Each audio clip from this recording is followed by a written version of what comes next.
Bismillahirrahmanirrahim. Assalamualaikum warahmatullahi wabarakatuh. Perkenalkan, nama saya Lalu Sujatiningrat Zainal Abidin.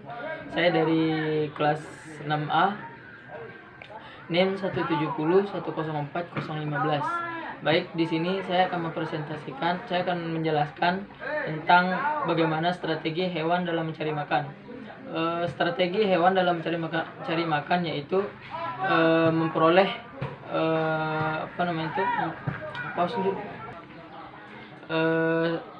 strategi hewan dalam mencari makan yaitu memperoleh suatu perolehan. Strategi hewan dalam mencari makan yaitu memperoleh memperoleh makanan yang semaksimal mungkin dengan resiko yang seminimal mungkin. Nah, di sini hewan sangat diuntungkan jika dia memperoleh makanan dengan cara berkelompok, karena resiko yang dihadapi oleh si hewan tersebut tidak akan menjadi lebih mudah untuk mencari makan.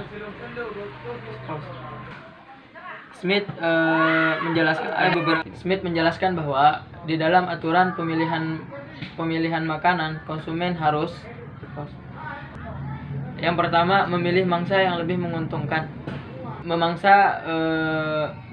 memakan secara lebih selektif dan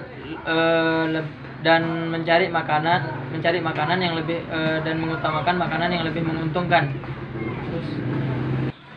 Di dalam memilih lokasi makanan, hal pemilihan makanan, konsumen harus akan tetap tinggal di daerah tersebut sampai ketersediaan makanan tersebut sudah mulai menipis. Memusatkan pencarian makanan pada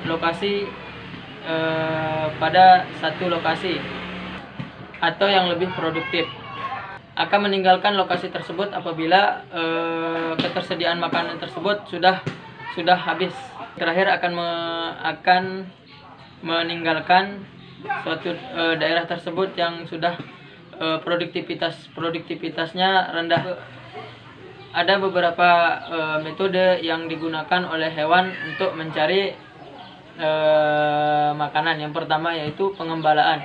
Nah, di sini di pengembalaan ini contohnya salah satu hewan yaitu hewan kambing atau domba.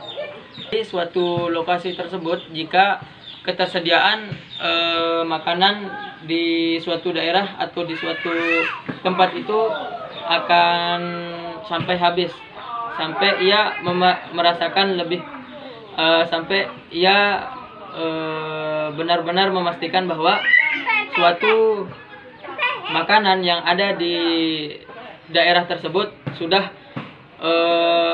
mulai habis atau produktivitasnya rendah. Nah, rumput dan alga adalah makanan yang enak, sedikit atau tidak ada resistansi ketika dimakan. Nah, di samping itu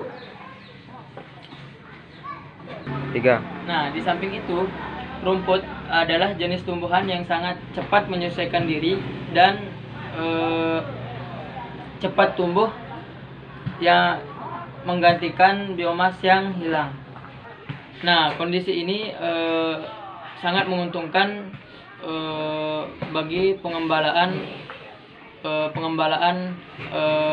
suatu hewan. Tadi yang saya sebutkan yaitu kambing. Nah, salah satu kerugian dari pengembalaan ini yaitu makanan yang dimakan memiliki nutrien dan gizi yang sangat tidak terkontrol oleh tubuh, yang tidak bisa dikontrol oleh tubuh si hewan tersebut.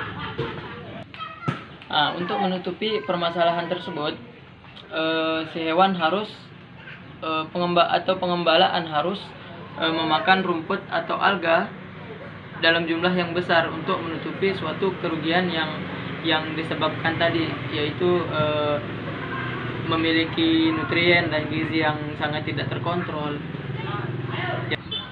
Untuk bisa mengimbangi hal tersebut, maka si pengembalaan itu harus harus memakan rumput dalam jumlah yang sangat besar. Nah, metode yang selanjutnya yaitu ada yang dinamakan metode dengan cara menjelajah. Nah, salah satu contoh hewan yang menjelajah yaitu hewan jerapah. Nah, di sini juga hewan pemangsa yaitu hewan seperti singa yang sangat yang selalu kita lihat di suatu channel animals di TV. Nah, di sana ada ada suatu pemangsa yaitu si singa ini, dia memangsa suatu pemangsanya dalam jumlah yang bergerombolan. Nah, di pemangsaan ini kebanyakan hewan memangsa dengan cara berkelompok. Seperti yang tadi saya sebutkan yaitu singa. Singa dia memangsa suatu mangsanya dengan cara berkelompok. Walaupun jumlah makanan yang diincar yaitu dengan berjumlah yang sangat jauh lebih besar dari si pemangsa tersebut. Seperti awal yang tadi, dari tata cara pemangsaan hewan tadi yang saya sebutkan, yaitu kan dengan hewan berburu dengan cara soliter. Salah satu contohnya juga yaitu kucing. Soliter yaitu memangsa suatu makanan dengan cara berkelompok. Baik, sekian dari materi yang saya sebutkan. Kurang lebihnya mohon maaf. Wabillahi taufiq wal hidayah. Wassalamualaikum warahmatullahi wabarakatuh.